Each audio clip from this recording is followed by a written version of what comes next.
What's up, everyone? The surprising duo on screen. You may be surprised. Zach Ford is on assignment and not here. So this is the first episode ever, at least outside of a review does not feature the two of us. But I brought in someone who, let's be real, will have much more fun with this movie than Zach would. Although I did get some sneaky hints from Zach that he may like this movie and was coming on to defend it. So this is going to be a much less interesting podcast now that he's not here. I have the wonderful Andrew James Barr here. Lucas, at last, we see each other through screens. What's up, buddy? I'm good. This was an interesting movie to watch. In case the audience has not figured it out, we're talking 2012's Les Misérables, which is, I did not realize this, like the seventh or eighth different movie adaptation of this story. Oh, yeah. There's like a 1930s one that was like up for the Oscars or something. There's a Liam Neeson, Jeffrey Rush one from the 90s, which I've never seen. Which actually cuts off after Javert's suicide. It literally ends right there in the Liam Neeson one. It's so weird. I'd take that might actually be a better ending. It might have. The stuff after Javert's suicide is a little boring, if we're being honest. It's not that fascinating. Before we jump all the way into the world of France, we wanted to do a little last Letterboxd movie. Andrew, what's the last movie you logged on Letterboxd? The last movie I logged on Letterboxd is, well, at least new movie, is The Trip to Spain, Steve Coogan, Rob Brydon film. I've seen the first three. I'm planning on watching The Trip to Greece, the last one, coming up, but this movie was great. The chemistry between these two guys is just undeniable. And that's the scallop scene in this movie is one of the funniest things I have ever seen in film. Just like the way that they're turning it into like a Bond like game between like the hero and villain. It's so funny. The ending is a little abrupt, kind of comes out of nowhere a little bit, but it's such a good movie. Yeah, I'm a big fan of this all four of these films. They're just a really comforting, like 3.5 stars consistently. They're never brilliant, they're never bad, but they're always enjoyable just because you like that relationship between the two. Even when, like, as it goes along, their relationships gets a little bit more contentious, and you start wondering if they actually like each other around the third and the fourth movie. But it also, that dynamic still works. Mostly because I think, unsurprisingly, I think Coogan reads as a massive asshole, and that's everything I've heard about him as a creative person. Oh, really? He's not necessarily the most fun person to deal with. And Brydon seems like the exact opposite in that he might just be a little bit too much of a goofball, but I think the dynamic really works. And I'm sort of jealous of people in Britain who get to watch it as a TV show, full length, like 8 episodes, and rather than getting 90 minutes of this, get like 200 or 300 minutes of it, because I feel like I could totally watch them like legit just traveling around, eating food and doing dumb impersonations. Honestly, I'm the same way. As much as I do like them in movie format, and I don't really watch TV that much, I think that format is really, really helpful to break up some of the monotonous points in the film franchise. I had never heard that about Steve Coogan before, because I had been like doing like a little deep dive into his movies. And he doesn't seem to come off that way in film, except in this franchise. But I guess it's a little truer to form. I've always loved like Rob Brydon too. I feel like Steve Coogan is an asshole in like 90% of his roles. Maybe this is just me, but I feel like I've seen so many stuff with him where he's just kind of a dick. Even just like stuff like. There's like Our Idiot Brother. He's a complete dick in that. I haven't seen that one, so. There's other stuff. I think he tries to soften himself when he does more drama stuff like Philomena, but overall he seems to be a tad abrasive, even if not maybe the worst person. I may have totally slandered this guy for all I know. I mean, I know exactly. I hope I didn't. If I did, I'm deeply sorry. Expect a letter from his lawyers in the mail, Lucas. That's probably going to come within 2-3 weeks. Yeah, probably haven't. That the mail's really slow these days. I'll probably lose the letter. Yep. Statute of limitations would have cut off by then. Oh, hopefully. So I will also stay in the United Kingdom for my last film, which is I finally got around to seeing Steve McQueen's Hunger, which is the only Steve McQueen film to the point I had not seen the story of Irish revolutionary Bobby Sands, who went on a 66-day hunger strike in prison to protest the Irish people not basically given the control of their own country in the 1980s. It's interesting that a lot of Steve McQueen's film feature Margaret Thatcher as like an adversary. He clearly is not the biggest fan of her. You can go to as most people in England are. Yeah, you go to the Small Axe trilogy. She's seen as kind of a bad person in several of those, and this kind of continues it. There's a really amazing scene where Liam Cunningham plays a priest and has this whole conversation with Michael Fassbender, which is just amazing and kind of reminds you that this, we live in the recent memory for us. Fassbender does not necessarily have the best career, and a lot of it is coded in scandal because of his own personal behavior. But you go to some of his early roles, and he is just absolutely magnetic, and you can't take your eyes off him on screen. He's just amazing. Yeah, I have not seen this one. I've only actually ever seen one Steve McQueen piece. Yeah, he's one of those blind spots for me that I know that he has so much respect, and people point to things like Hunger and Shane. It's just, I've only seen 12 Years a Slave, and that's pretty much it for me. But it's one that I have been kind of wanting to see. He's a director that it's hard to get yourself in the mood to watch his stuff because he often tackles really, really heavy topics and things that like don't make you feel super happy when you're done with them.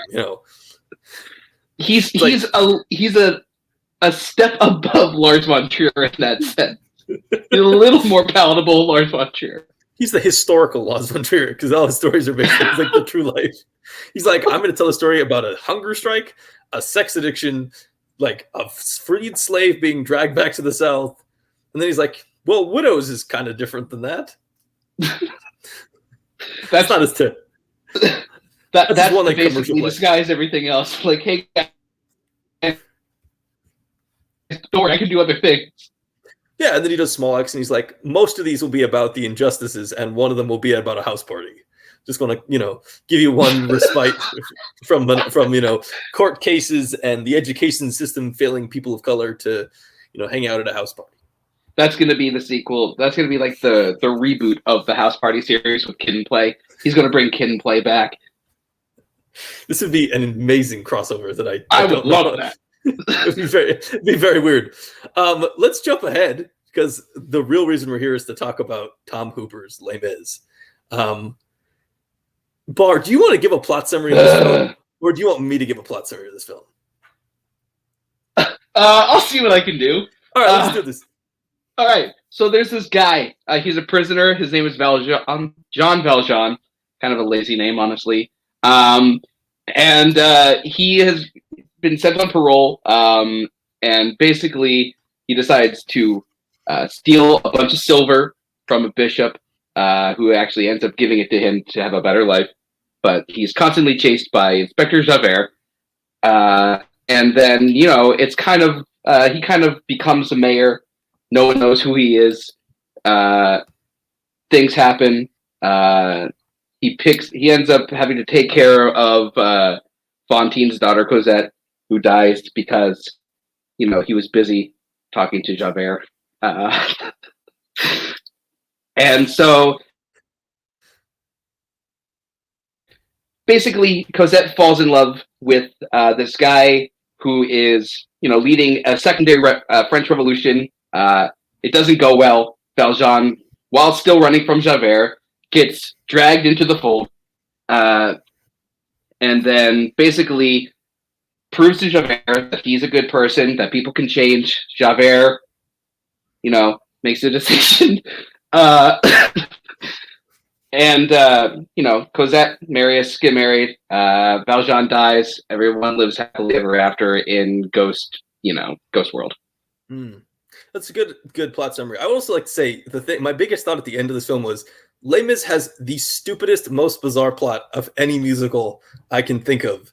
Oh, I know some dumber ones. Believe me. I'm sure there are. But this, I was like, wait, this is a really famous musical, like a really famous, really popular musical, like probably the most popular original musical adaptation we've talked about. Like we started with, let's go back to the beginning of this month. We talked Cabaret, and Cabaret is kind of like the ideal of what you want a movie musical to be, in that it is an auteur director from the screen. No, I'm not going to say the best one. I'm saying I was about to say I disagree with you.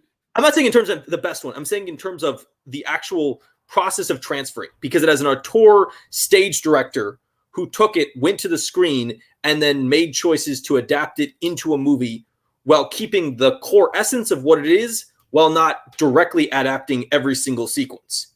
Mm-hmm. Then we go to Little Shop of Horrors, which is basically a movie where does not matter what you do, because no one knows the stage play coming in, so no one's going to care if you change 10 things or 100, because that show was basically non-existent before it even became a movie, and then it came back more famous after the movie came out.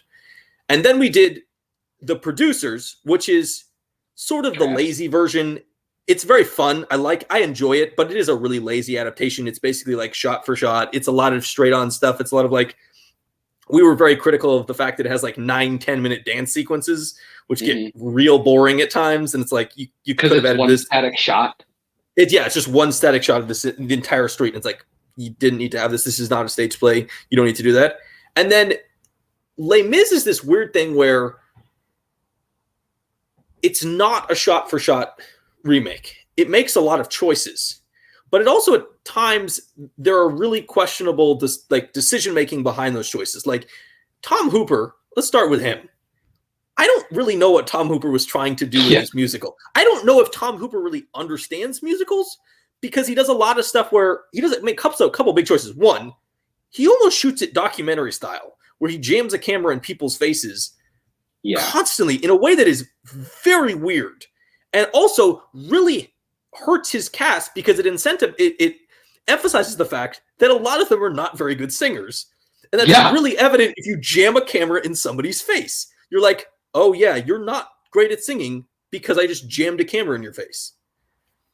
Yeah, like we shit on Russell Crowe way too much in this movie. I know. Like he is not the only person who is bumming notes. Like Hugh Jackman, theatrically trained singer, is hitting so many bad notes.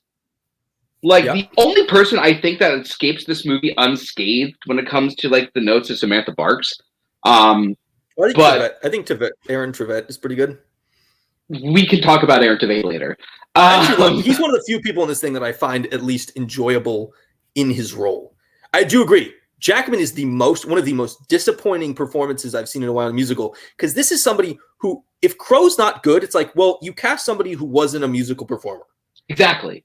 Hugh Jackman has been on Broadway. Hugh Jackman has been nominated for Tonys, and Hugh Jackman is not good in this movie. No, he's not. He's bad. And some of the songs are like, I can't tell if it's his fault or somebody told him not to sing out full ballad style, because he's like real soft underplaying some super power ballads, and I'm like, this is some weird choices. I don't know if that's his choice or that's a directorial choice. Yeah, it's weird because so if I'm remembering this correctly, what they did is they had a live orchestra playing while they had an earpiece in the actor as they were like on screen. So they were basically singing to a live orchestration, but I think that was the wrong choice, when a lot of the time you're filming them actually running or actually in the rain, and it's messing with the vocal performance of all of these actors. Like, there's a reason that a lot of dance in like theater and film, they're not singing and dancing at the same time for long stretches, because your diaphragm is getting crunched and smashed, and like it's completely affected. In the opening scene of this movie, there are so many bum notes, but that's because they're hoisting like heavy ropes and they're in this water that's crashing into them. And you're like, why are you making these people sing in this situation? It's a terrible decision, and it's affecting the actual vocals. Yeah, they sang live on set, like a 1960 style thing. But when you make Rex Harrison do it as he walks around a drawing room, it's very different than when you're asked to pull on a rope. Or like, You're right. This is a weird choice they make. They want them to sing live on set like they would in a 1960s musical where it's a sound stage and you're just like walking around a room. So that makes sense. But they also have these huge numbers. Like they want to have this really visual, impressive sets where like they're pulling massive ships, they're building huge barricades, they're running up and down stairs. Like they're doing all these huge events. But they also want them to sing. And you're right. It kills them. No one survives. Like, no. And I think you can see it with Jackman a lot. He looks like he's out of breath a lot, or he's trying to use less breath than he actually needs, and that's why you get these like clipped, held notes, and like high notes especially get really screwed up because you can see that like Jackman wants to hit them, and he probably does have them in his range, but he just doesn't have the breath to get up there. Yeah, it's a very weird choice by Hooper, and I'm genuinely surprised that a producer on the set was not like, I can't believe they filmed this. Looked at dailies, we're looking at this film coming together, and we're like, dude, we need to go into a studio. We need to let these people sit there, get some water, breathe, do like the whole thing so we can get the great. Because Les Mis fundamentally is almost opera. Like it is powerful, explosive, impressive music. This is not Rodgers and Hammerstein, where it's like kind of a fun musical where like even there are occasional impressive songs, but a lot of it's just kind of like fun and enjoyable. But like we talked about The Music Man last time. The Music Man is not particularly impressive vocally. It's not, not really a musical that requires people to be operatic. Les Mis does, and they made two mistakes. They made everyone sing live, and they cast a bunch of people who can't really sing. It was just a terrible combo right there. Yeah, and like for one example, I want to talk about is Anne Hathaway. Like she is doing actually one of the more impressive performances when it comes to the vocals, even though she's not technically great, but like she's singing through crying and like these big genuine emotions where your like throat clenches up, and so she's actually doing not a bad job hitting the notes. It's hard to do that, but then you have other people like Eddie Redmayne, who acting wise is good in this movie. But when it comes to like the singing itself, he sounds like he's trying to sing as if something is like stuck in his throat, and he's not trained to sing like this. Only really Samantha Barks and Aaron Tveit and Hugh Jackman, even though he's not doing a great job, were trained to do this. So everyone sounds strained. Everyone sounds like they're out of breath and have no idea what they're doing, because Tom Hooper didn't help them at all. Yeah, I think the biggest sign you see of this is the fact that every time they cut to a wide shot and you just hear the chorus singing in the background, that's always the best vocal performance, because that's clearly the stuff that they shot in a studio. They recorded in the studio because they're recording it over action. So you don't have to see people individually singing. And that's the best moments of it. And you can tell because the audio way better. Well, actually, I was going to say that the audio sounds canned. That's true as well. Yeah, it clearly sounds like it was recorded somewhere else. Yeah, they make some interesting choices. They also do a lot of Tom Hooper wants to stick to the almost no dialogue thing, so he has people like sing song say stuff, and there's some weird like the first interaction with the priest is very weird because it feels very clear that they cast somebody who genuinely just could not sing those notes or could not sing at all. As the bishop? Yeah. Oh, I've got a surprise for you. That's the original guy who played Jean Valjean. Colm Wilkinson was the original Jean Valjean. And he's bad. I don't know if he hurt his vocal cords or something, but there's in that scene, it was like the first one I noticed where it was like he can't even fake it. Crow can fake it occasionally. Like I actually think, and we go back to this. We'll finish the Colm, and I want to go back to Crow because I actually think Crow is the big story of this. I don't think he can sing it, and they probably should have cast somebody else. And maybe this was one of those castings where they're like, let's put him in it because it's a shout out to the fans who want to see this doing it. Yeah, but he's one too. He just needs to get into the song. Like even I know that those in between those transition pieces are not as vocally impressive as Stars or something, but they still need to be sung. And the fact that he's basically saying words to music, I mean, this this isn't My Fair Lady. You can't pull that off. That's not the role that character is supposed to fulfill. So it was a very weird moment. And they do that several other times throughout the film, where they have even the woman in the factory. That's very much, it has moments where they're singing it, and there's moments where they're saying it.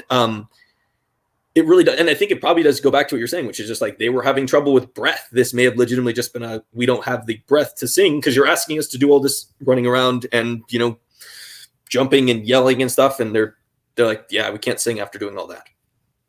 Yeah. It's just super disappointing, because if you ever listen to like the original recording of the stage show, it's done incredibly well, the whole talk sing thing. Because you're right, it's a opera.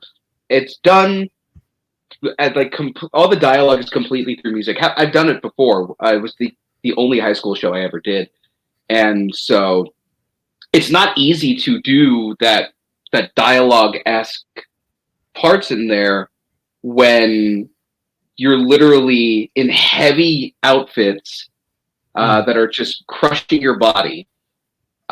Which is one of the only good things about this movie, is that the costumes were actually pretty solid. Yeah. And set design. Good set design, I think. Yeah. But it's especially in those dialogue-esque moments, especially if the people have like running or things like that, it's just it's so hard to do anything like that, even just normally singing with all that physical stuff going on to your body. It's such a weird choice that Tom Hooper made, and it's so confusing to me. Yeah, it's very frustrating, because it feels like it's more frustrating in some respects than like other musicals where they just actively don't cast people who can sing and kind of ignore the vocals of it. Mm-hmm. Like some of the Sondheim adaptations, versus like this, where it feels like you wanted them to sing impressively, and you just hamstring them at every possible opportunity. Like, it would not have been hard to ask them not to sing live on set, or have them sing live on set so they can get into the performance, but then don't actually use that version of the audio when you release your final version of the film. Yeah, that's what a lot of other musicals did. They would sing live on set, but then they would just dub the actual audio over. It's a formula that's worked. So I guess like Tom Hooper is one of those people who wants to be an artiste when it comes to being a director, apparently. Rumor is that he wanted Cats to be as realistic as possible, which is, you can't do that. Yeah, I heard that stuff. Mm-hmm. It sounds horrifying. Yeah. He's supposed to be this really genuinely intelligent person, but I don't think that he knows the difference in medium. I noticed this as I was watching this. There are so many times where someone will just suddenly be in the scene out of nowhere. And when you're on stage, people can just walk in from off stage and get introduced into that scene. But when you do that, such as like when Thénardier and his crew are about to raid the home of Valjean, yeah, makes no sense. It's jarring and it makes no sense. Another good one is the escape with young Cosette. The actual layout of where they are doesn't make any sense. They go from like regular streets to like some kind of like building or church or something. Like they just jump rapidly, but it's like he literally turns a corner and they're in a completely different environment. It just doesn't make any sense. It happens several times throughout the film where like I can't tell if they built sets that didn't make any sense in terms of like layout, or they just like shot stuff and edited stuff out and like didn't care. And we're like, it's a musical. I think they just used random sets, because I was watching another movie like a while ago, and I'm watching it going, wait, this is the exact same set as the barricade from Les Mis. And I think they just had like a whole bunch of sets that they could use and used them. Yeah, it does feel like it feels a lot of the stuff does feel somewhat generic at times. Like it feels like there are sets that they built, like the opening scene where they're pulling the ships in. That feels like something they directly built as a set piece. But there's definitely pieces where it's like, this is just a random church. This is just a random, street in the old world, wherever, and you just put some French flags out to make it look like it's France. Hooper is just a director. I think that especially if you look at his 2010s, it is hilarious looking back that The King's Speech looks great in comparison to his other three films. That's like a normal film. He does it well. It tells a good story. Then you get this, which is kind of a mess. You get The Danish Girl, which is like has some real questionable choices and does not age well in terms of like trans representation and relationships between trans people and cis people. And like that movie, I think, pissed me off in the moment, and I don't think it's gotten any better. And then he does like Cats, which I still haven't seen. I'm going to see at some point, but it feels like one of those films that's just like a horror story. Like I have not, like nobody seems to say anything good about that unless you're like, I like it in how much of a dumpster fire it is. That's me. That's you? Yeah, that's fair. Absolutely. I had to see that movie opening night because of an ex-girlfriend. Wow. There's a reason she's the ex. Yeah, but like Hooper is just, I don't know what choices. Like you're right. The King's Speech gets a little too much shit. It's a decent movie. It's well directed, but then after that, people are just mad at one Best Picture. That's the only reason the King's Speech. If the King's Speech had gotten nominated and come in 8th, no one would say anything. Yeah. But then, yeah, you're right. After that, I haven't seen The Danish Girl, to be fair, but he makes so many weird choices now, and he's so aggravating. Like one of the things that he does for some reason, he uses so much open space when he's shooting people. Like someone will be like all the way off to the side over here, but all this brick wall is taking up a majority of the shot, and I don't know why we keep giving this guy musicals. I think like him and Rob Marshall, we need to stop giving them shit. It's a good point. You're right though. He does do like every shot he is like your face or your body over in the corner, and then some random like it's like so like I legitimately can't tell if he's intentionally focusing this. Like there are parts where I'm like, is this some kind of joke? Did you like did your DP like accidentally kick the camera and go get some coffee or something? Because it does feel like there does feel like moments where it's just like, why are you're shooting something that doesn't matter? And also, like, my God, please never do the in people's faces singing again. Do it like for like final high notes or something, but don't constantly do it. It's such a weird. It's very jarring, and it makes the universe look way more disgusting than I think it actually is. Oh yeah, by constantly jamming us down everyone's throats, especially in the sewer seat where they're just covered in shit, and the camera's right up here. Yeah. Oh my God. The other thing that, as a director, like you should have final say in this. And I don't know what Tom Hooper was thinking when he watched this movie and saw the editing, because this is some of the worst film editing I've ever seen, and it's by people who are actually talented editors. Is it really? I'm gonna look this up. Yeah, one of them is an Oscar winner. Like he did Slumdog Millionaire. And a couple of other things that are like really good. Oh wow! One of these guys edited Hot Fuzz, Slumdog Millionaire, and then career kind of falls off. Rocket Man's actually pretty decently edited. That's greatly edited, yeah. Yeah, these people actually both have like pretty decent. Like a lot of British stuff, a lot of Anna Karenina, a lot of British stuff. A lot of basically what we've been saying viewing in audio audience is that Tom Hooper really fucked this up. It's a real question. What do you think is the biggest crime of the editing? Is it just is he too choppy? Is he? It's a combination of too choppy and too jarring. Like for example, at the wedding scene, after Marius, knocks Thénardier the fuck off his ass, he grabs Cosette and starts running towards Valjean, but then literally in a super quick edit, Thénardier is already in the middle of being carried off, and it's like, where the hell? What? Give me time to breathe, movie. It also does this even more concerningly in the middle of songs, where it chops it up, cutting from person to person, in a way that like he's really bad at sense of space. He kills your sense of space. Like when you're doing a song inside, the Thénardier's inn or boarding house, you kind of want to understand the space of it. You want to understand the space of, the meeting house for all the revolutionaries, but you never get that because he chops between everyone's like face too quickly.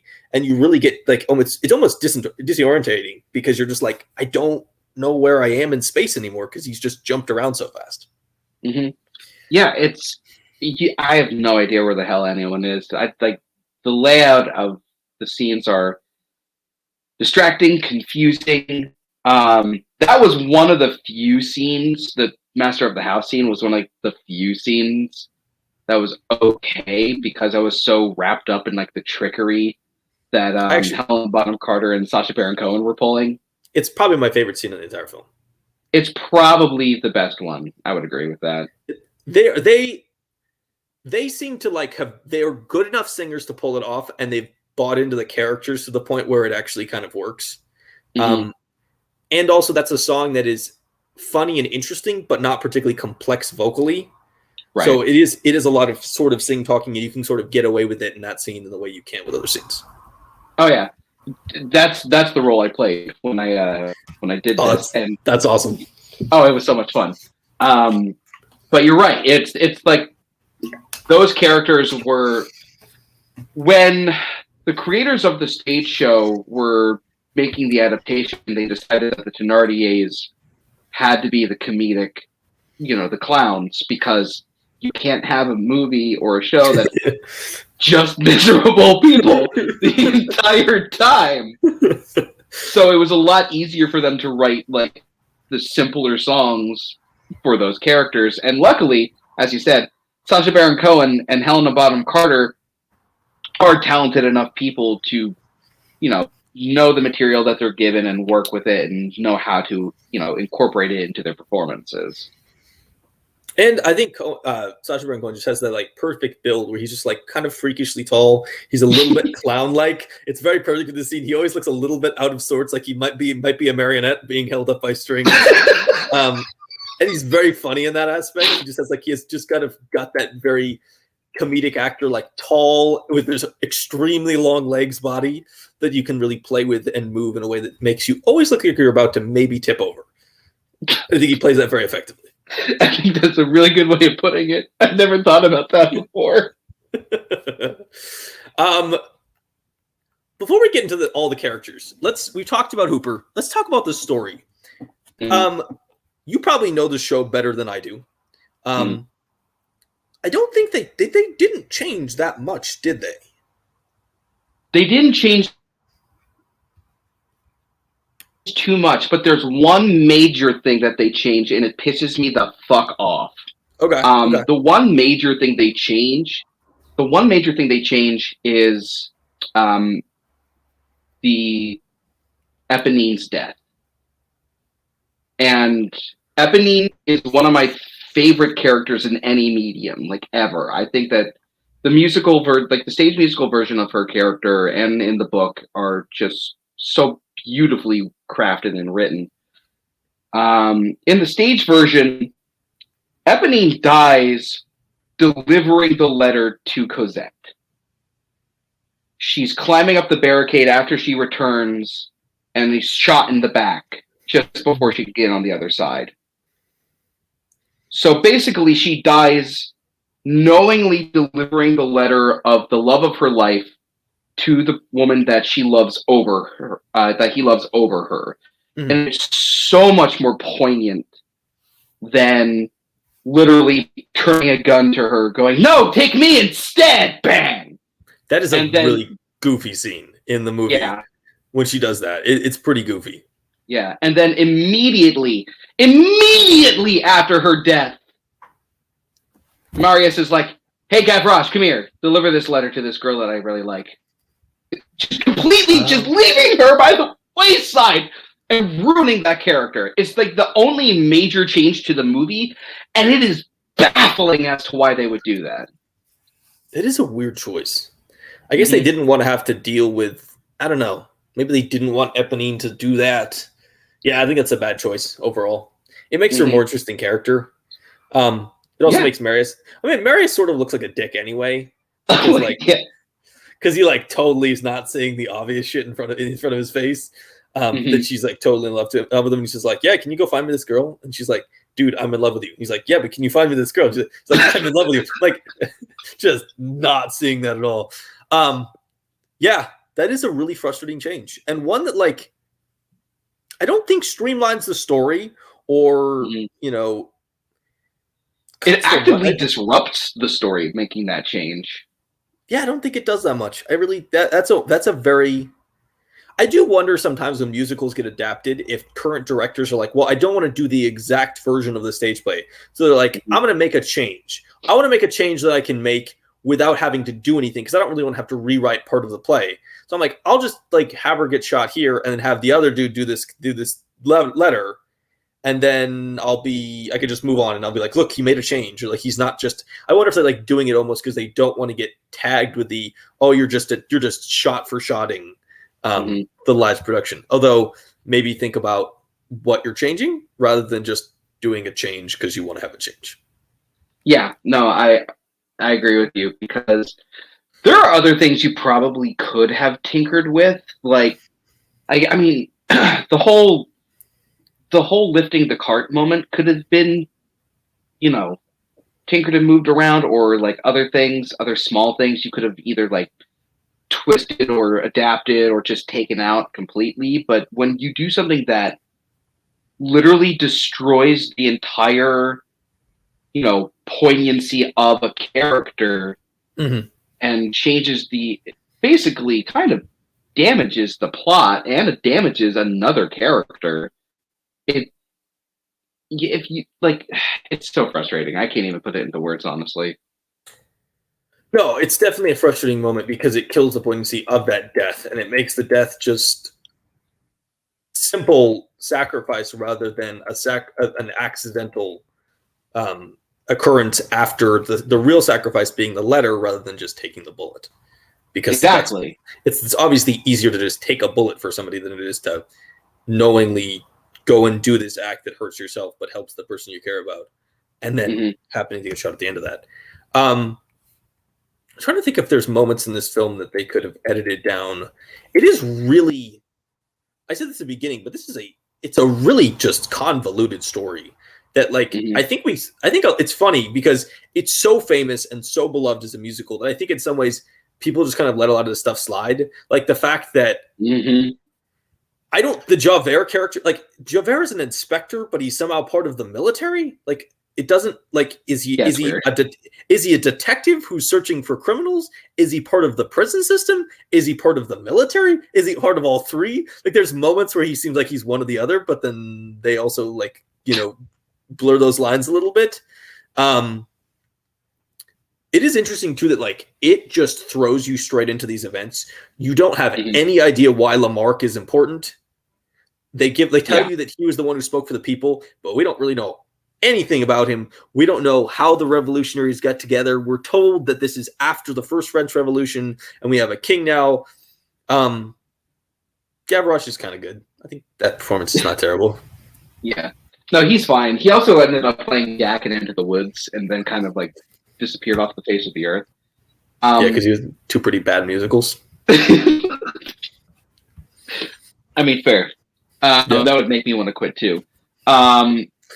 It's weird. It's very weird because it's an adaptation of an adaptation.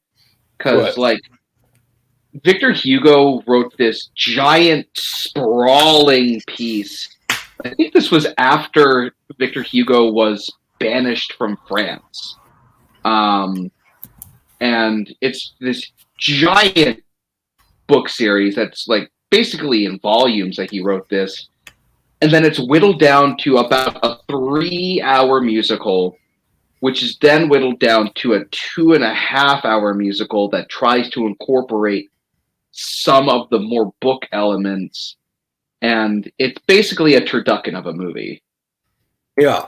What are the book elements you think that they tried to add on it?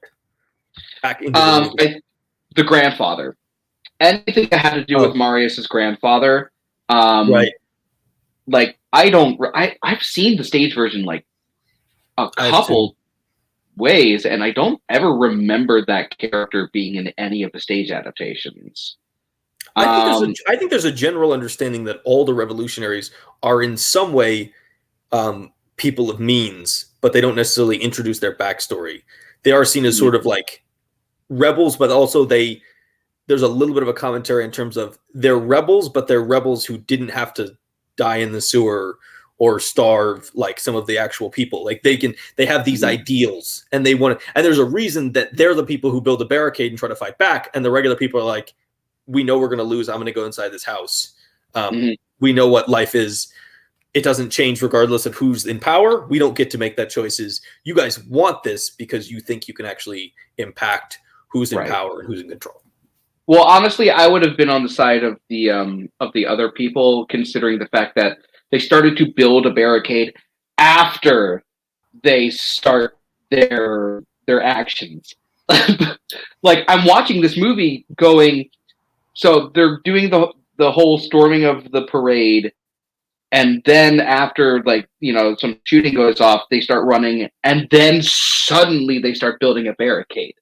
Like, don't you think the smart move would have been to build a barricade first, then do this, run back, get yourself ready for the oncoming attack that you're about to get? I would have been on the side of the people too, because I would have been like, these guys have no idea what they're doing. Yeah, they're complete idiots. I think that's really clear. Their powder all gets wet. I don't know. Don't put your powder near water. Like, there's a lot of the stuff that happens to them. They end up in the position they end up because they were not ready. They're like, we're going to build a barricade and fight back. And it's like, you're going to die. Like, we all know you're going to die. You have no shot. It's great that you think this is cool. You didn't even do this smart. You like did it in the middle of everywhere, and you tried to pick a fight out in the middle of nowhere, and then you like fired some pistols at people. And like, they have cannons. Like, this is not going to go well. It is. I wonder if they could make them look less stupid. I feel like in the stage play, they make them look more competent. So this is a tragic end, but not an ending because of their own stupidity. Like, it's tragic because they lost against the might of like the evil state, rather than the version in this where it's like they were like, it was like, yeah, we knew you were gonna die. Like, you had no shot to begin with. You had like 12 guns. Like, you had like 10 dudes. I feel like there's at least an impression given in the stage play that there's more people, and this is a better organized and better fighting force. Yeah. I don't know what happened to make them look dumber in the movie, but you're right. They look so unprepared, whereas in the stage version, like, you can tell that they have met constantly planning it out. So, like, I don't know what happened in the adaptation to just make them look dumber and less prepared. I don't get it. I think part of it is that they do the attack at Lamarck's funeral out in the middle of nowhere with no barricade and no protection, and basically like jump up on his coffin and just like out for like give the middle finger to the entire military that's there. And it's like, did you really think this was going to go well? Like, you should have done a barricade. You should have first before anything. You should have had a barricade. You should have had people with weapons in higher range. Like, the fact that there's so many, like, they're just getting picked off by snipers. It's like, well, no shit. Of course, people are going to be. They weren't going to just stand in front of you and shoot at you. Like, they're up on the top of the house. It's like, why don't you have people up there too? There's this.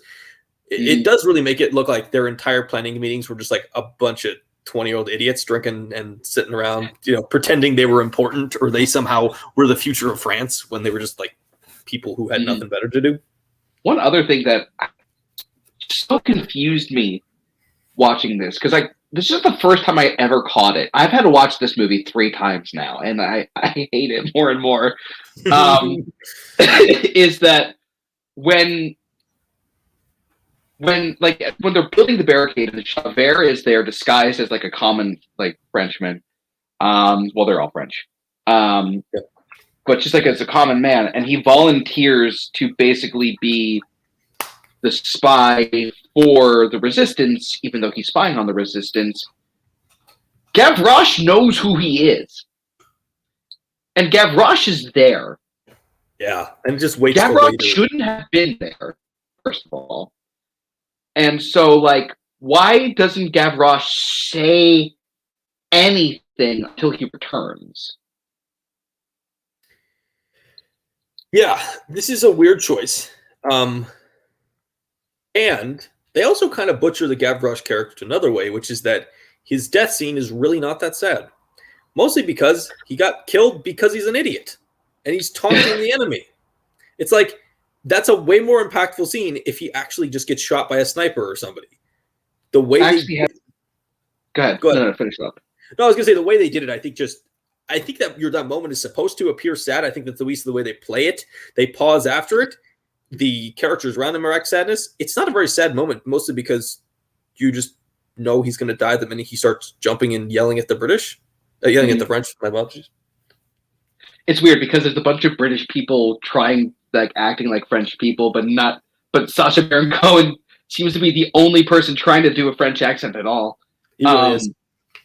But so I actually took this note because in the stage version, it's not the best fleshed out relationship in the stage version as well, but it's a lot more than in the movie. One of the French revolutionaries, a character by the name of Confrère, actually has this really strong bond with Gavroche. Like, it's almost as if he's his little brother. They have this like really tight camaraderie. And you see it sort of in the movie. He's the one guy who's really going nuts over his death in the movie. Yeah. But I think that paying literally no attention to that up until the death is what really hurts Gavroche's death in the movie. He's basically this character he's basically like anybody's from West Side Story. He's like basically trying to show that he should be part of the team, even though they don't necessarily fit with the mold of the rest of the group.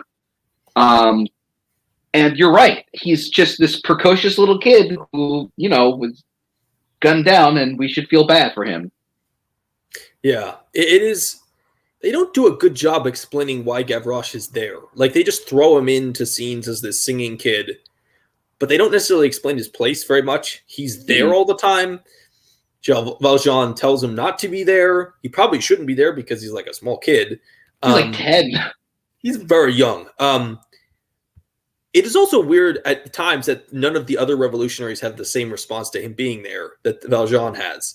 Like, it's a little bit shocking that none of the other adults, and granted they're not as old as Valjean, at any point was like, maybe the 10-year-old should not be here. It does feel like a weird moment where, like, they're letting him be a really big part of this very important barricade, and he's a little kid. It's like, this is maybe not the best choice. He's not going to do much for you guys. No, not really. What's he going to do? Make juice boxes for everyone? Really wonder what he's going to do. Yeah, it's so weird that the entire part of the story where like Javert is undercover and he's going to go spy on them. Like, the fact that they're like, we should have somebody go spy on them, and they're like, yeah, you random person we've never seen before, why don't we send you, rather than like Enjolras or somebody like everyone would trust information coming from them.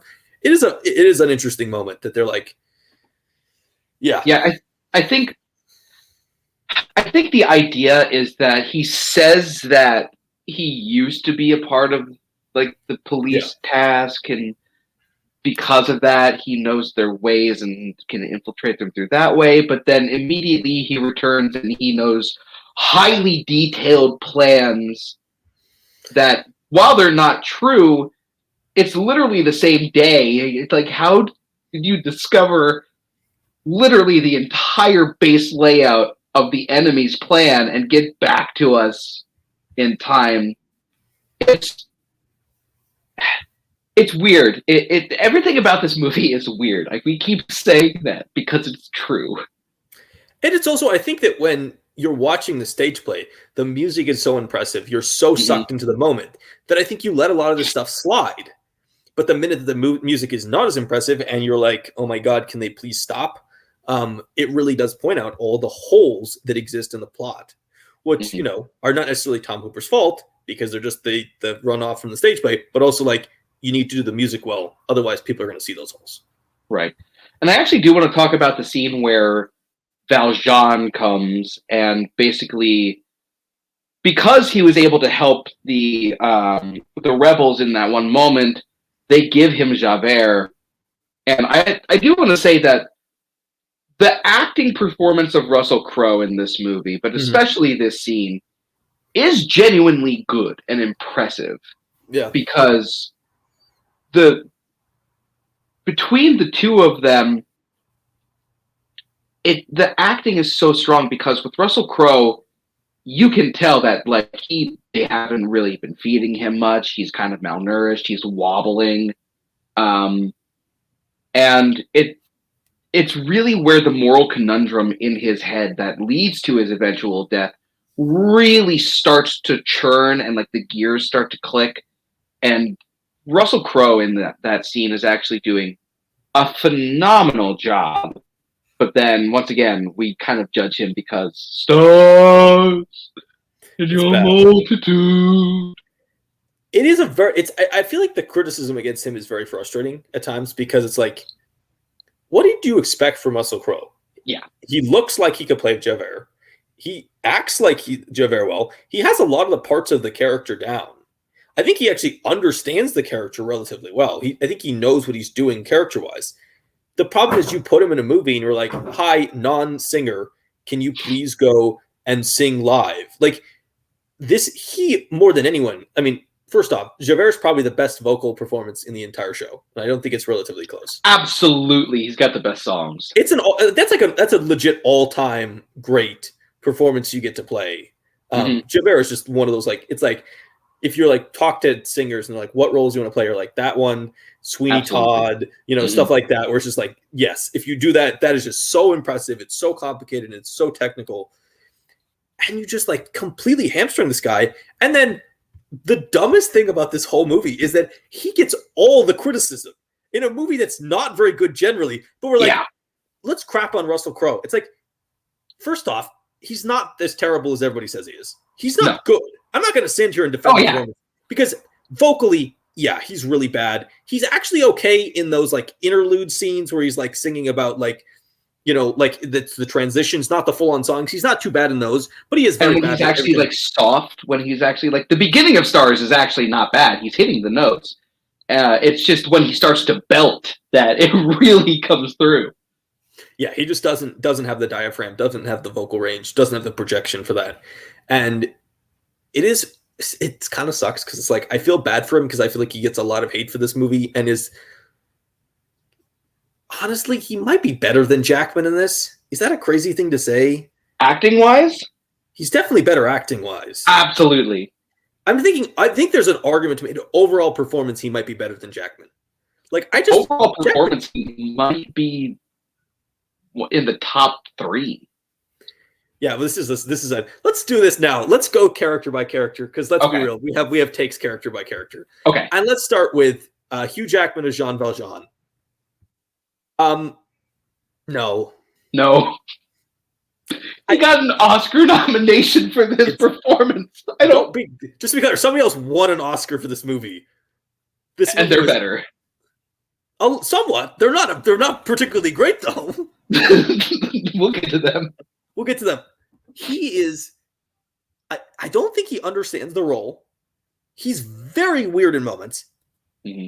For somebody who is a trained singer, he's very bad in moments. And if we're going to talk about grading on a curve, where I would give Crowe a little bit of a break because he's not an actual singer, I would really harshly criticize Jackman at times, because I made a joke about, is John Valjean Irish? The original song where he's singing to Baby Jesus in the church, he sounds Irish. Oh my God, that's the scene. And I'm playing it back now, and you're right. He sounds Irish, doesn't he? He literally has an Irish accent for part of it. Never tries to be French. Now, granted, most of them don't, but he's the one that might be the most criminal in terms of he just like blatantly sounds like several other countries throughout. You're right, and that's another one of those weird turducken kind of things where it's an Australian guy trying to do a British dialect while he's singing as a French character, and suddenly he sounds Irish. Yeah. He really does. He really sounds Irish. I was like, wait, what? It's so confused by that scene. Well, that scene also is just one of the worst directed scenes I've ever seen. It looks. I actually made this note. It butchers the song too. Horribly butchers that song. Absolutely horribly butchers that song. But the blocking in that is one of the most confusing things I've ever seen. Oh yeah. It's just he just walks up and down this one like aisle, just the entire song. And I literally made the note. I said, Hooper blocks this scene like a high school theater director who it's their first show ever, and they're the gym teacher. Yeah, like they had, but also, go ahead. No, they're like he needs to be center stage. He needs to show agitation, so we'll have him pace constantly. But we won't have him pace in several directions like an actual person. He'll literally just like A to B, B to A, A to B, B to A over and over again. Right. But it's also the least vocally strenuous performance that he has to give. And Jackman's not, he is bumming notes all over the place in that one song. It is really distracting. That's the most surprising thing is it's not just that Jackman is flubbing stuff on the complicated, really hard ballads. He flubs stuff on like the interlude songs, the transitional songs. It's like constantly, even like he's sort of like when you hear him come into the opening song, he's even flubbing notes in like an entire chorus there. And it's just very weird. It's so weird because like you could just show him. You don't have to hear him. We could just hear all the actual talented singers they hired to play the chorus people do all this stuff. Yeah, it's a very weird performance that gets a lot of praise from people and for reasons I do not understand. Yeah, I have no idea how the hell that. I think, once again, as you kind of alluded to before, we were so kind of like dazzled by the fact that this was a show that people said for a long time was just unfilmable. Yeah. And I think people were just so dazzled by the fact that it was finally up there and that the fact that he wasn't Russell Crowe. I think that so many people were just kind of like, oh, ooh, it's so good. I think the Russell Crowe thing is a reason that like 4 or 5 people in this movie get credit that they don't deserve because people are like, well, they're famous, but they're not Russell Crowe. And it's like, doesn't mean they're good. Mm-hmm. Let's jump to Crowe. Okay. As Javert, the best character in the entire show. I think the best character in every medium of this story. To be honest, he's the most interesting one. He's the most morally complex one. He has the most growth, the most like turmoil and stuff. I don't hate Crowe in this. That might be my hot take. And everyone hates Crowe, and I'll be honest. He's not my least favorite performance in this. He's probably not even top bottom 3. He has moments where he's singing songs and he's trying to sing, and that's kind of cringy. But like, I don't hate him all the time he's on screen. So like I feel like in the musical that I don't like as much as I don't like this one, that's kind of a pass for me. No, I'm the same way. I actually think that he's pretty good in this. I think that he gets shit on way too much. He is hitting a lot of the notes. It's just that. So Russell Crowe is vocally trained for like rock and roll. Yeah. He has a different vocal style than literally everyone else in the show that are trained more on a classical level, if they were trained at all. So it's just so much easier to pinpoint when he's not hitting the notes as compared to everyone else. Yeah. Yeah. You're right. That does come through. He's more precise at times and less... And his diction is just missing. Yeah, that's a bad one. But that's very much a... Classical trained singers are diction. I got diction drilled into me like crazy. Diction for days. You really do. If you're a classically trained singer, oh yeah, Diction is they stress diction and breathing. That was the first two things my choir teacher taught me, which was diction and breathing. She was like, you have to sing from your diaphragm. It always has to be down here, and that's why you can project. And you have to do diction, because diaphragm plus diction is the way you go. Exactly. And I think everyone else was taught to do that except for him. And I think that's why everyone pinpoints him as the quote unquote worst performance of the show. And guess what? This podcast says he's definitely not the worst performance in the show. He's not. What is? We will find out. We will keep talking. Anne Hathaway as Fantine, which is the Oscar-winning performance in this, which is, to me, somewhat mind-boggling. I guess I'll take that back for a second. I understand why that performance wins. You can play the big song number, and that can be your Oscar moment. It's not necessarily...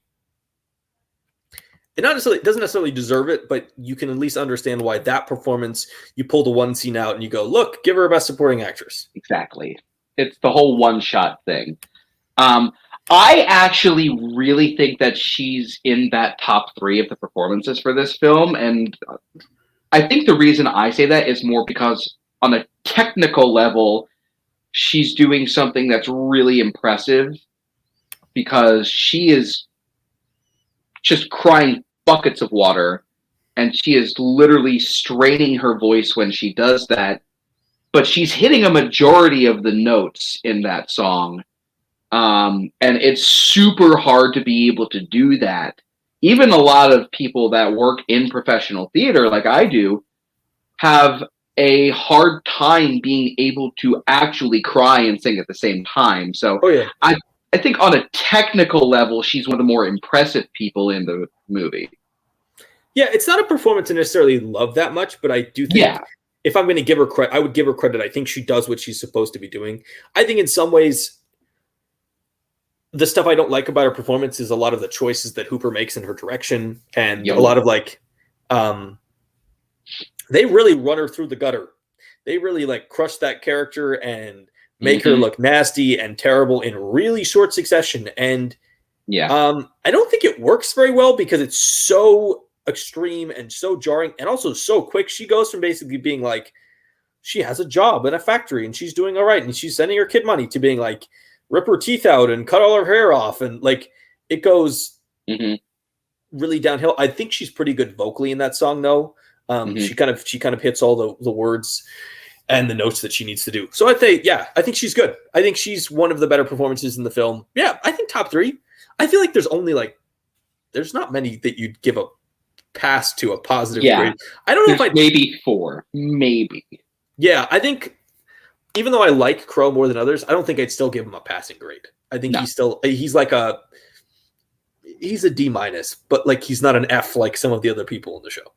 Yeah, exactly. Let's talk about Amanda Seyfried as Cosette. Okay. Yeah, go ahead. I'm letting you go first here. So I'm not going to lie. The first 2 times I ever saw this movie, I hated her. I softened a bit on this watch. A personal thing with me, and it's not the fault of anyone, is that whenever there's a vocalist who has that insane warble in their voice, whenever hit literally any note, always just throws my ears off.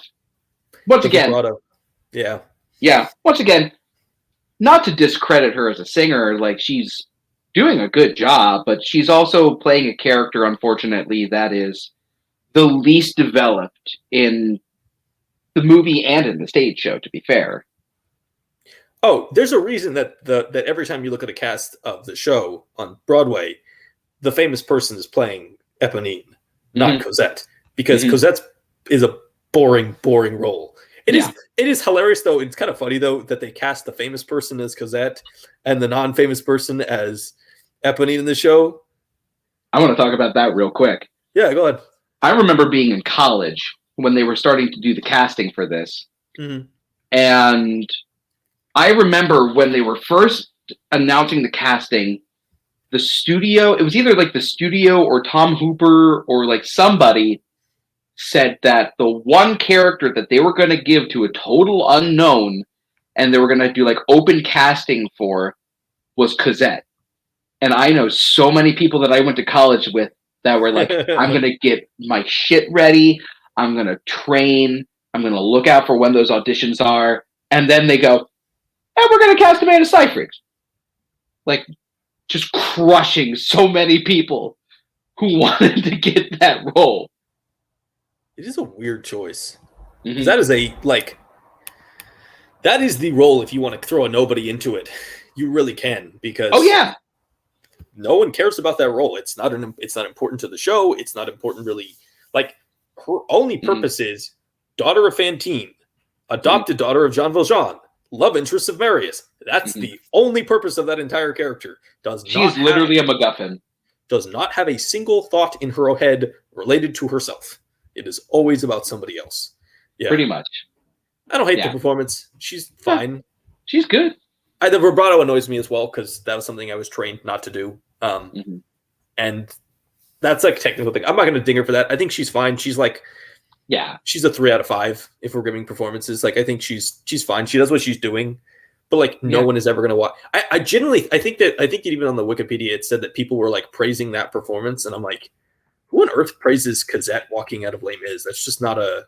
Yeah, I don't think I've ever been to a stage production where anyone was like, you know who my favorite character was? Cosette. She's just uninteresting. And in some ways, that's like, you want to have your biggest critique of the musical in its origins. Like, you basically took a character that's very important to all the people in her life and made her just a nothing. It's like, she's basically only useful as in relation to the men or women in her life. And as much as I love the stage show, that's always been the biggest problem with it. Yeah, absolutely. Eddie Redmayne as Marius. I think he plays it well when he's acting as like the kind of spoiled, kind of bratty, rich kid who's just like, we're going to start a revolution. I don't understand the actual consequences of anything in life, but we're going to start a revolution. Don't like his singing. That character Marius is one of the more impressive vocal performances in the show. And I think the most frustrating one is Empty Chairs and Empty Tables, which he just drops the ball like completely on. And that is supposed to be a really sad and poignant number at the end of your show. And with him, it's just like, it's forgettable. It's like you'd fast forward through it. I'm a little bit more forgiving of that song, mainly because it's a song that I have heard so many people do for auditions, like through thin walls. And I have heard way worse attempts at it. That's probably true. But you're right. Vocally, I was a little bit more forgiving the last time I had watched it, but watching it this time, it's sort of like a Muppet singing, like, which is probably why Zach was more forgiving of this movie. Can I have a Muppet Les Mis, please? I would like to watch a Muppet Les Mis, but the only live action actor is Javert. I'm down with this. Me too. I'm very down with this. So you're more forgiving of this than I am, but a little bit, but not a little bit. Yeah, because you're right. He is giving a good acting performance, but when it comes to the singing, he's not great. Yeah, I would agree. I'm going to let you go first in the next one, which is, I think, the best 2 performances, which is Sacha Baron Cohen, Helena Bonham Carter as Master and Madame Thénardier, who are just... Yeah. Go ahead. Sacha Baron Cohen seems to be the only person who gets to get away with less strenuous moments where his voice can just actually, like, you know, come from the diaphragm and actually give like a good vocal performance. Plus, I kind of hate an ongoing joke in movies where the person is constantly getting the name wrong of a character. This is one of the only times it actually kind of works because he's not saying... Every time he says it, it's really like under his breath because he knows that it's wrong. Yeah. And Helena Bonham Carter is probably giving Yeah, they're the two best. She's probably number 2 after him, but it's pretty close because she's really expressive in her face. She's like one of the only people who is like super expressive in this movie, where everyone else is kind of just like the same miserable face.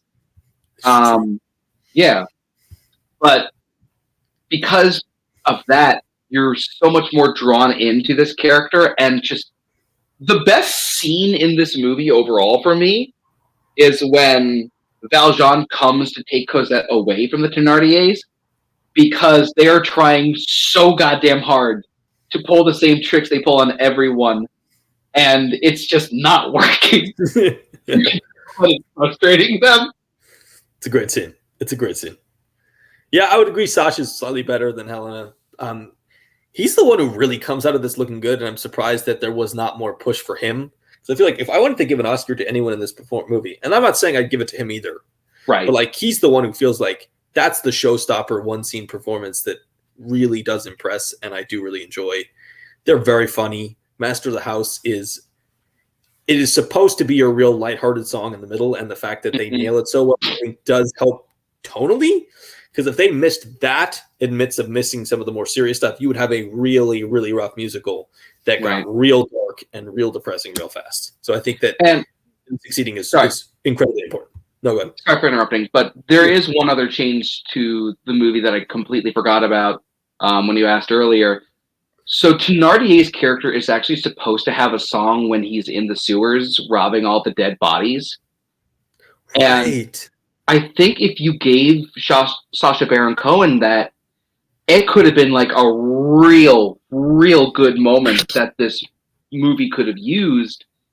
And to know that you had Sacha Baron Cohen giving the performance that he's giving in this movie, and then just completely cut out one of his bigger songs, it's just a waste of potential. Right. That's a really funny song too. It's super dark and like super messed up, but also like pretty good. And I think he would have kind of nailed that because he has that kind of really warped, twisted sense of humor as an actor. I think, yeah, you're right. That would have been, it also would have made that scene more interesting because in reality, they basically try to do it without doing it by having him take the ring from Marius, but like, that's a much less interesting version of it. And it also it better explains why he's down there. Like in this version, they sort of like fall out the chute and he's just there. And it's like, why is he there? Yeah. Like you have to guess that he's doing something, but it would have been better if they just let him be like full on kind of disgusting and evil and, walking around the sewer, pulling gold out of people's teeth and taking rings and stuff. Oh my God. Because in that song in the show, it really shows like the real depth and level that he will go to like get money. Oh yeah. It really takes it like you knew that he was a guy who would steal and water down wine and do all this stuff that's like unscrupulous but not necessarily evil. And then this one, it's like, no, he's legitimately just, grave robbing, taking rings from dead people and stuff. And after he hid during all the fighting. So it is a kind of the real turn on him. Samantha Marks plays Eponine. I think she's pretty good. Yeah, thank God for her in this movie, to be completely honest with you. Like, yeah, I hate what they did with her character. Hate it. Yeah. But she is one of the only people in this show or in this movie where there's any real emotion that's more than just, I hate my life. Yeah. She has one of the more interesting storylines. I think it shows at times that she is not as experienced of an actor as some of the other people. She looks a little green at times. It's very much like at least not for movies. I think this is her. I'm pretty sure this is her movie debut. Yeah. But the good news is she can sing the songs. And I think in this movie, after so many people have blown so many songs, you're like, yes, all right, somebody's got this. They can sing the songs. And I think I will kind of tie this into the second one. This is part of the reason why I may be more forgiving of Aaron Tveit as Andros than you would, is that he's another one where it's just like, okay, he can sing the songs, he can sing Red and Black, he can sing the songs that I need him to sing. Mm-hmm. I don't think the performance is necessarily great, but at least it's like, okay, this person is a trained singer who knows how to sing this show and just kind of can do his job. And after so many people have blown it, I think I might enjoy that more than you. You seem to be more critical of this performance than I am. And I don't blame Aaron Tveit for this at all. I think that he's doing a really good job with what he was given, but having seen the stage show a couple times and having been in a production of it, I think that he's miscast. Interesting. Because Andrew Ross is supposed to be this really like commanding presence. Mm-hmm. Like he is supposed to, like you see him and you immediately go, okay, that's the guy that's leading everything. And to me, Aaron Tveit is just not that person. No. Like I can't tell if it's like his presence, like he doesn't really seem to have any sense of real command. He's slimmer built than a lot of the other people there, and he has a very Andrew Ross is this when he sings in most productions I've seen, at least he's got this very rich, deep, like baritone, and he is a very light tenor. So you're saying he's more Marius than he is. He's more Marius, yeah. If he was cast as Marius, I think that would have been absolutely perfect casting. I just happen to think that while he's doing a good job with what he was given, he was just miscast.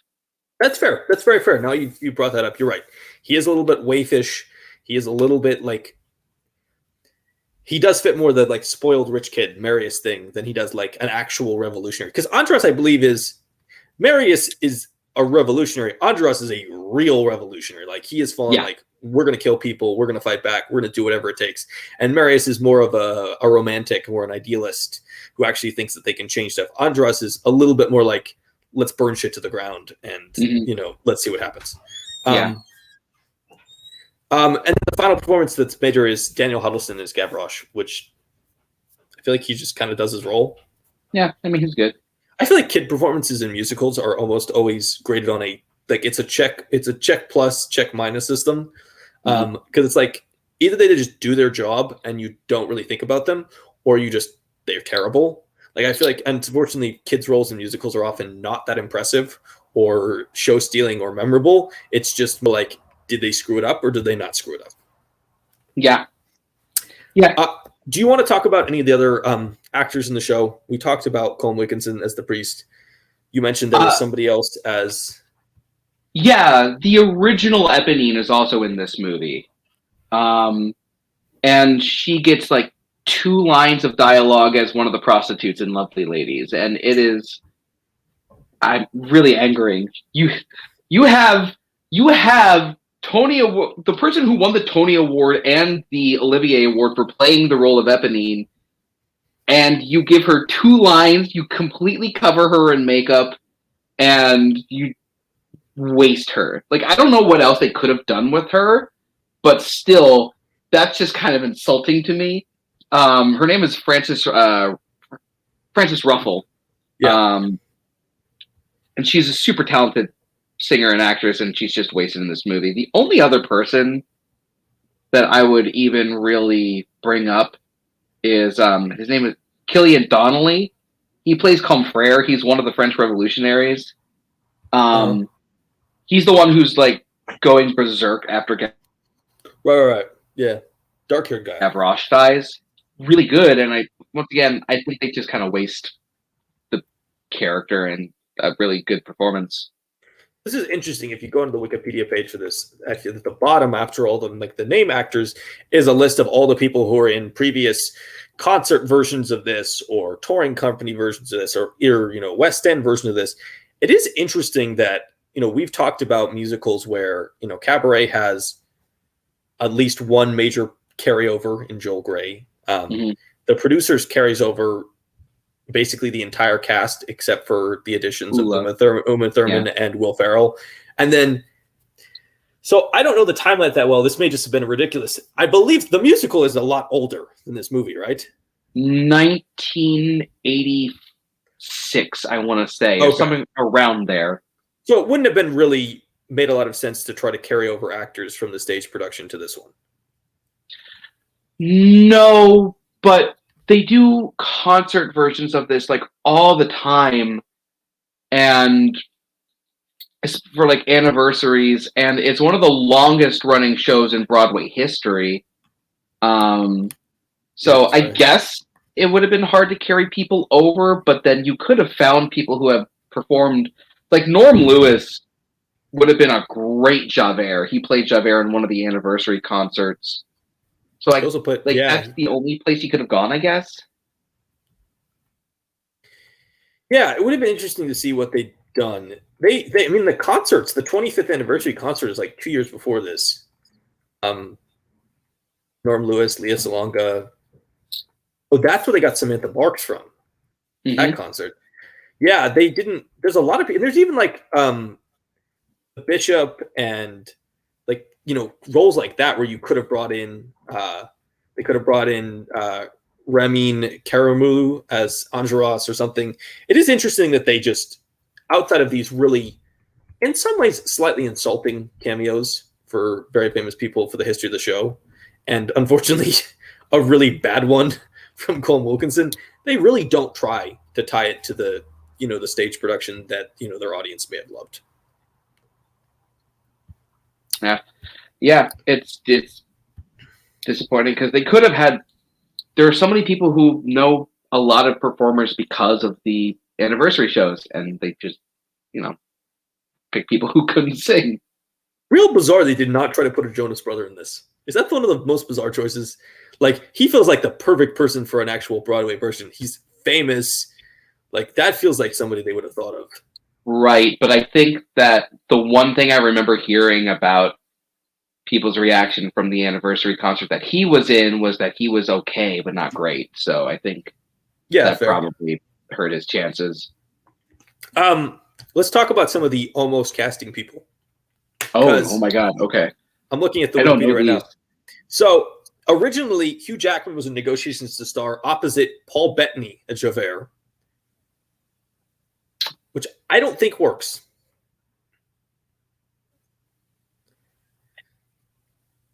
No. Yeah. Not as well, at least. I don't think Bettany's just not as intimidating of a presence.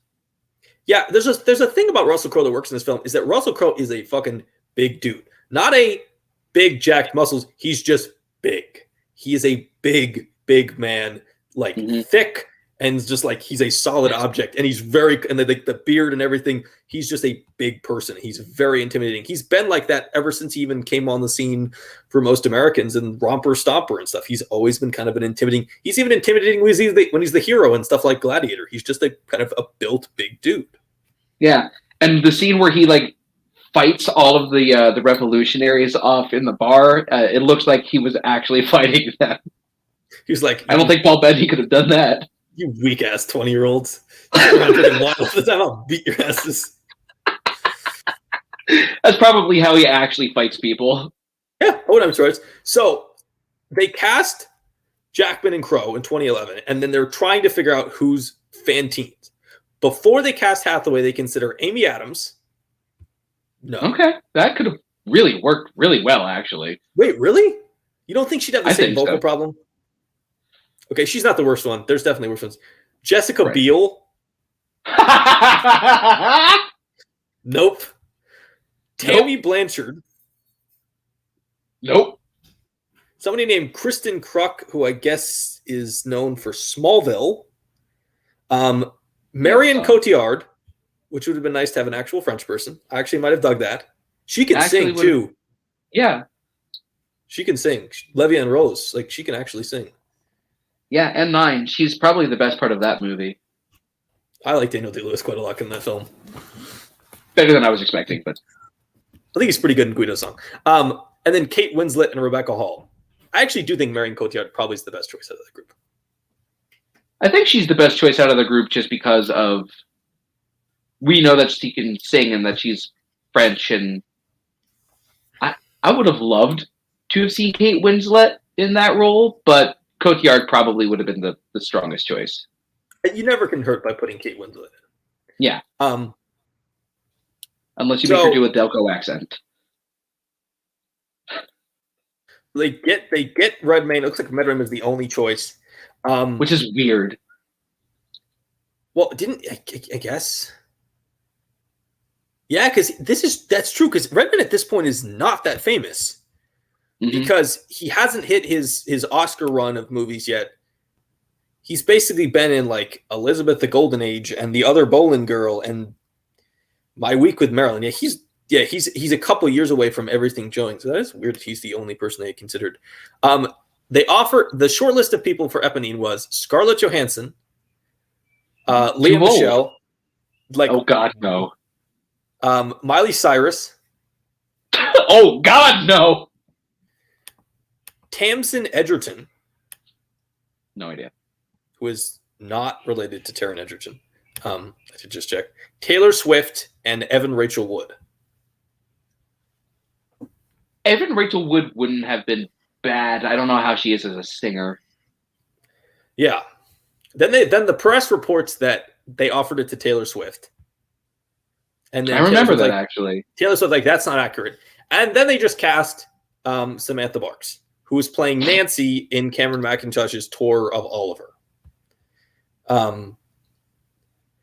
That's a good role for her, actually. Samantha Barks has according to Wikipedia, has been auditioning for 15 weeks straight at this point. So, like, they did not. It's hilarious. They did not want to give her this role, and they must have tried to test a bunch of other people and realized that they couldn't play the role before first. I'm actually really sad that she hasn't become like a bigger actress. Because she's doing a really good job. I mean, like, it's obvious that it's her first time on screen, but she's doing a good job. I wish that she had blown up a little bit more. Yeah, she's not only not blown up, she literally doesn't have a career. If you look at her, if you can go look at her Wikipedia, you've never heard of these movies she's in. But she like went back. The only other thing I remember her. Yeah, the only other thing I remember her being in was a stage production of Amelie. Yeah, I think she did do that. Yep, she did that in 2015. She did Last 5 Years. She did Pretty Woman the Musical. I guess she's doing Frozen on stage. And then it basically just gets announced that they were going to... Then you're right, they were going to look for an unknown for Cosette, and then they just cast Siegfried. And then they just cast... Bonham Carter, they cast Cohen, they cast Trevette, they cast they cast Cole Mogensen and Raphael. And it looks like that might have been where, they didn't really do much. So there's nothing else for the other people. That is interesting, though. Looking at who is the alternatives. Good. That whole Cosette thing has always baffled me. I don't know why you do that. I genuinely wonder if Amanda Siegfried was like, they're doing Les Mis. Can you get me in that, agent? And they were like, hey, well, you can play this character. I was like, sure, I'll take it. It's whatever. Because that's a weird choice. Weird choice. This movie got 8 Oscar nominations, including Best Picture. And it won sound mixing, makeup and hairstyling, and then supporting actress. I don't think the sound mixing on this is particularly good. It's pretty bad, actually. I'm fine with makeup and hairstyling. I think they did a fine job with that. I would have been fine with costumes. But, like, yeah. It was interesting. This movie is huge, and it made a crap load of money. Unsurprisingly. Yeah. I'm not surprised. I think people were just dazzled by the fact that they finally put Les Mis on stage on the screen. Yeah, I think that's exactly what happened. You had a relatively famous musical property, and you made a movie of it. So, like, unsurprisingly, People wanted to see that. Do you have anything else you'd like to talk about with Les Mis? More thoughts, takes? Before my internet cuts out.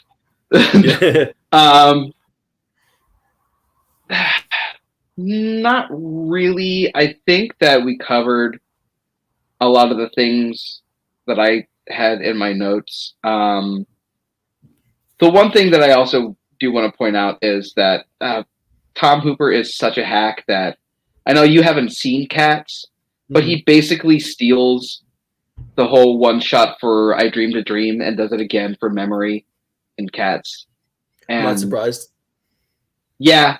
Other than that, I think the last thing that I would probably say is that I don't know if it deserved a makeup award or nomination from the Oscars, because at the end of the film, when Valjean is dying, it doesn't look that bad. He really doesn't.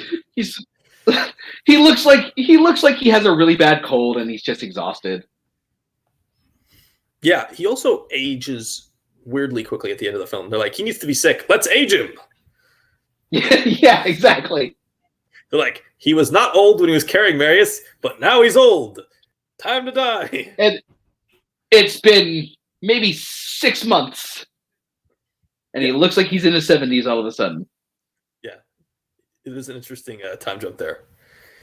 Yeah, so I guess my final thoughts would be that this is interesting to talk about as a movie because of the choices he makes in the adaptation. So for this month, it fits in why we wanted to talk about it here. It's not particularly enjoyable. It really drags. It is very boring in a lot of moments. It's frustrating because there are moments that I could watch on YouTube as a clip. This feels like a movie that I would not rewatch again. I would just watch Master of the House or, a couple of the scenes here and there.